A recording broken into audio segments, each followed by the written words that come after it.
दीपिका माहेश्वरी जी, भोपाल से। राधे राधे महाराज जी। महाराज जी, आपने प्रवचन में बताया था कि संसार में जितने भी महापुरुष हुए हैं जिनका जीवन बदला है वो प्रतिकूलताओं का सामना करते हुए या उनका दर्शन करने से ही बदला है, परंतु मेरे गृहस्थ जीवन में भक्ति की सारी अनुकूलताएं हैं, तो क्या मुझे इस जीवन में भगवत प्राप्ति नहीं होगी महाराज जी? अनुकूलता का भोग न करो। अगर अनुकूलता को भोग करोगे तो भक्त कैसे?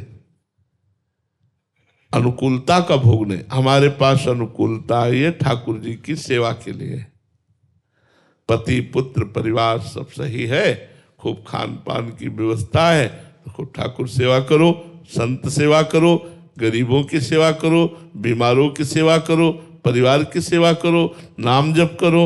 जरूरी है, प्रतिकूलता है, बड़ी कृपा है आपके ऊपर, लेकिन तैयार रहो, दिन है, रात आएगी, तैयार रहो। ऐसा ना सोचो सब दिन होत ना एक समान। प्रतिकूलता कदम पे कदम हमारी आध्यात्मिक प्रकाश को प्रकाशित करती है। हमारा जीवन प्रतिकूलताओं से भरा रहा है और आज भी भरा है। कि आपको तो अभी छोड़ देना चाहिए महाराज। अब उनको हम क्यों कहें? उनकी इतनी कृपा है कि ऐसी प्रतिकूलता में भी वो सत्संग करवा रहे हैं, ऐसी प्रतिकूलता में भी वो भागवती दिनचर्या चलवा रहे हैं। आपकी जय हो प्यारे, आपका मंगल हो प्यारे, आप सुखी रहो प्यारे। आपने बहुत कृपा की है, बहुत कृपा हमारे ऊपर है। ये तो हम आपको दर्शन करा रहे, बकाया हमें प्रतिकूलता का बोध नहीं है। हमें प्रतिकूलता का, आपको सच्ची कहते हैं, हमें प्रतिकूलता का बोध नहीं कि मेरे प्रभु ने प्रतिकूलता दी, मुझे कृपा ही कृपा दिखाई दे रही। सभी महापुरुषों के चरित्रों में तो महाराज जी यही आता है, इतनी बड़ी प्रतिकूलता की एक आम इंसान हिल जाए महाराज जी।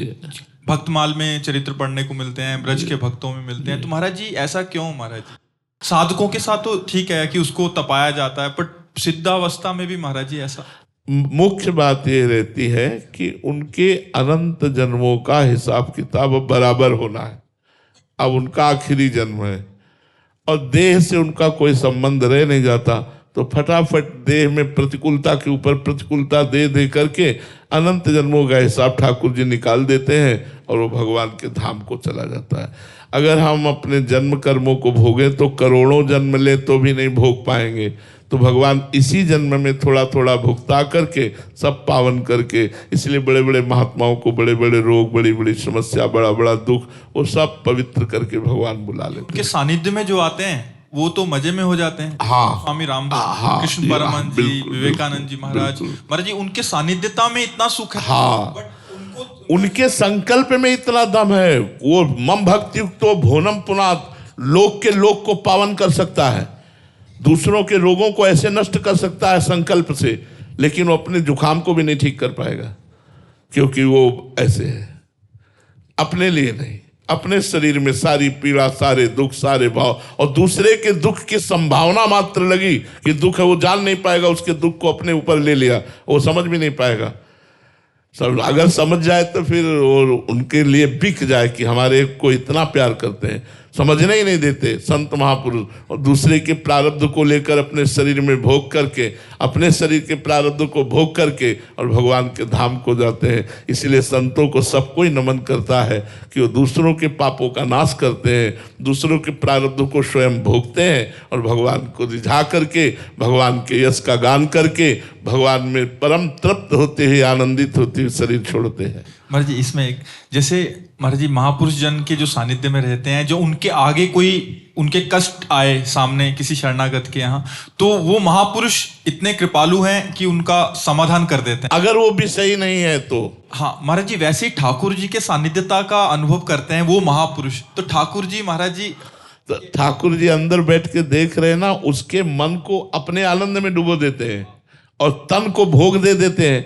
तो तन में, जैसे डॉक्टर यहाँ ऑपरेशन करता है तो यहाँ शून्य का सुई लगा दिया, अब उसको पता है कि जो मैं चाकू मार रहा हूं इसमें इसको बिल्कुल कष्ट नहीं होगा क्योंकि मैंने पहले शून्य कर दिया है। ऐसे ही भगवान अपने भक्त की इतनी ऊंचाई मन की कर देते हैं आनंद में कि भगवान को पता है कि मैं इसका ये दर्द दूंगा तो ये दर्द इसे परेशान नहीं करेगा, क्योंकि इसके मन को पहले से आनंद रूपी इंजेक्शन लगा चुके हैं। अब वो आनंद में मस्त है, दर्द है तो क्या है, कोई परेशानी नहीं। तो भगवान सर्वज्ञ है ना, ऐसा कष्ट नहीं देते जिसमें भक्त विकल होकर भगवान को भूल जाए, ऐसा तो नहीं देते। मतलब उनकी चिंतन की वृत्ति हमेशा बनी रहती। हाँ, आनंद में बनी रहती, सब में रहती, आनंद में बनी रहती है।